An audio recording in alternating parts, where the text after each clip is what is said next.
Prabhas fans ఎంతగానో ఎదురు చూస్తున్న చిత్రం స్పిరిట్. సందీప్ రెడ్డి వంగతో చేరున్న ప్రాజెక్టుపై అంచనాలు భారీగా ఉన్నాయి. ఈ చిత్రాన్ని సందీప్ ఏ జోనర్లో తెరకెక్కిస్తాడా అని అందరూ ఆసక్తిగా ఎదురు చూస్తున్నారు. ఈ చిత్రంలో ప్రభాస్ మాస్ పోలీస్ పాత్రలో కనిపించబోతున్నాడు. దాంతో అంచనాలు భారీగా ఉన్నాయి. అయితే ప్రభాస్కి జోడీగా దీపికా పడుకొనే నటిస్తుందని ఇప్పటికే పలు వార్తలు వైరల్ అయ్యాయి. కానీ ఆమె డిమాండ్స్ కళ్ళు బార్లు కమ్మేలా ఉన్నాయని టాక్ వినిపిస్తుంది. సందీప్ వంగ దీపికని సంప్రదించగా ఆమె భారీ పారితోషికంతో పాటు పెద్ద మొత్తంలో షేర్ని డిమాండ్ చేసిందంట.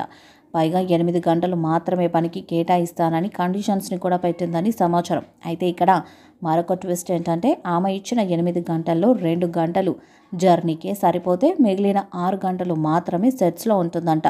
ఇక దీపిక కండిషన్స్కి బాగా హర్ట్ అయిన సందీప్ రెడ్డి వంగ కొత్త హీరోయిన్ని వెతికే పనిలో ఉన్నాడట. నిజానికి సందీప్ వంగ కొత్త మొహాలకు ప్రాధాన్యం ఇస్తాడు. అర్జున్ రెడ్డిలో చేసింది అదే. కానీ కబీర్ సింగ్ యానిమల్ హిందీ సినిమాలు కావడంతో ఇమేజ్ ఉన్న కియారా అద్వానీ, రష్మిక మందనను తీసుకున్నాడు.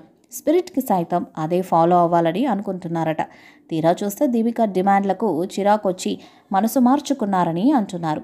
నిర్మాణ భాగస్వామిగా ఉన్న టీ సిరీస్ సర్ది చెప్పే ప్రయత్నం చేసినప్పటికీ కుదరలేదట. ప్రస్తుతం ప్రభాస్, ఫౌజీ, ది రాజసా పూర్తి చేసే పనిలో ఉన్నాడు. ఇవి కాగానే స్పిరిట్ని ఏకదాటిగా 6 నెలల్లో పూర్తి చేయాలనే లక్ష్యంతో సందీప్ ఉన్నట్టు టాక్. స్పిరిట్ సినిమా ఇప్పటికే గతేడాది మొదలై ఉండాల్సింది.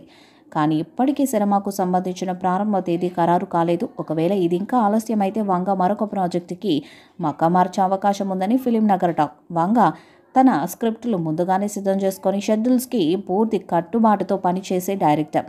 అందుకే ప్రభాస్ తరపున తగిన స్పష్టత లేకపోతే వేరే స్టార్తో సినిమాకు రెడీ అయ్యే ఆలోచనలో ఉన్నాడట. వాస్తవానికి వంగ స్పిరిట్ కోసం ప్రభాస్ నుంచి ఏడాది కాలం షెడ్యూల్ అడిగాడని సమాచారం. ప్రభాస్ కూడా అందుకు సిద్ధమయ్యాడని తెలిసిన రాజసా పూర్తయ్యే వరకు వేరే షూటింగ్లకు వెళ్తే అవుతున్న ఆలస్యం ఇంకా లేట్ అవుతుందని, అందువల్ల వంగ వద్దన్న టైం కూడా వృధా కావడం జరుగుతుంది. ప్రస్తుతం అందుతున్న సమాచారం ప్రకారం స్పిరిట్ సినిమా ఆలస్యంగా అయినా కూడా వచ్చేనాది తొలినాలలో సెట్స్ పైకి వెళ్లే అవకాశం ఉందని చెప్తున్నారు. స్పిరిట్ మూవీ విడుదలైతే మొదటి రోజే 200 కోట్లు వస్తాయని ఇప్పటికే సందీప్ చెప్పారు. దాంతో అంచనాలు భారీగా ఉన్నాయి. మరి ఈ చిత్రం ఎలాంటి రికార్డ్స్ను క్రియేట్ చేస్తుందో చూడాలి. స్పిరిట్ మూవీపై మీ అభిప్రాయాన్ని కామెంట్ బాక్స్లో తెలియజేయండి. ఈ వీడియో మీకు నచ్చితే లైక్ చేయండి, షేర్ చేయండి, కామెంట్ చేయండి. మరిన్ని అప్డేట్స్ కోసం మన ఛానల్ సబ్స్క్రైబ్ చేయండి. నోటిఫికేషన్స్ కోసం పక్కన ఉన్న గంట సింబల్ని కొట్టండి.